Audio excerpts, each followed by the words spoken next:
দেখতে পাচ্ছি ওই দল আজকে পাগল হয়ে গেছে। আজকে বাংলাদেশের প্রতিটি ক্যাম্পাসে তারা আবার সন্ত্রাস কায়েম করতে চায়, তারা আবার গণরম গ্যাসরুম কালচার ফিরে নিয়ে আসতে চায়, তারা আবার অস্ত্রের ঝঞ্ঝানির মাধ্যমে শিক্ষার্থীদেরকে আতঙ্কিত করে তাদের রাজনীতি নির্মাণ করতে চায়। তাদের প্রকাশ্যে রাজনীতির নামে তারা রান্না নিয়ে চাপাতি দিয়ে আমার শিক্ষার্থী ভাই বোনদেরকে কুপিয়ে তাদের রাজনীতি নির্মাণ করতে চায়। তারা সবসময় মবের কথা বলে। আমরা দেখতে পেয়েছি গতকাল এই ঢাকায় শাহবাগে একজন শিক্ষার্থীর যখন ফেক ফটোকার্ডের উপর ভিত্তি করে ছাত্র দলের সন্ত্রাসীরা যখন তাকে জবাই করার, তাকে হত্যা করার হুমকি দিচ্ছিল, তার নিরাপত্তার জন্য সে থানায় সাধারণ ডায়েরি করতে এসেছিল।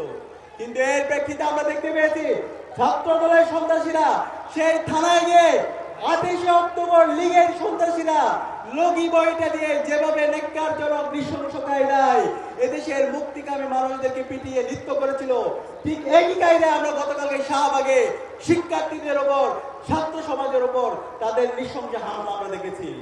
এবং এই হামলার পর যে শিক্ষার্থী তার জীবনের নিরাপত্তার জন্য গিয়েছিল তাকে 12 ঘন্টা সম্পূর্ণ বেআইনিভাবে পুলিশ হেফাজতে তাকে রেখে হয়রানি করা হয়েছে। আমরা কি আবার একটা পুলিশি রাষ্ট্রের জন্য আমাদের শহীদ এত জীবন দিয়েছে? সুতরাং আমরা সাবধান করছি, মাননীয় প্রধানমন্ত্রী তারেক রহমান, আপনি যদি মনে করেন যে ক্ষমতায় এসে আপনি যা ইচ্ছে তাই করবেন, জুলাই সনদকে আপনি অধ্যাদেশকে বাতিল করে দিবেন, গণভোট অস্বীকার করবেন, মানবাধিকার অধ্যাদেশ বাতিল করবেন, গুম প্রতিরোধ অধিকার অধ্যাদেশ বাতিল করবেন এবং এর মাধ্যমে আপনি হাসিনা হয়ে উঠতেও পারবেন। আমরা সাবধান করছি, এই স্বাধীন বাংলাদেশে আপনাদের এই ফেসিবাদ আমরা কায়েম হতে দেব না। আমরা এখন অনুরোধ করব, যে কমিটমেন্ট আপনি দিয়েছেন, যে গণভোটে হায়ের পক্ষে আপনি ক্যাম্পেইন করেছেন, সেই কথা আপনি রাখেন। এই জাতিকে সাথে নিয়ে, সবাইকে সাথে নিয়ে শহীদদের আকাঙ্ক্ষার আলোকে একটা নতুন বাংলাদেশ নির্মাণের জন্য কাজ করেন। এবং যে সন্ত্রাসীরা আছে, ছাত্র দলের, যুব দলের, বিএনপি যারা সন্ত্রাস নৈরাজ্য কায়েম করছে, এই সন্ত্রাসীদেরকে সামলান এবং তাদেরকে বিচারের আওতায় নিয়ে আসেন।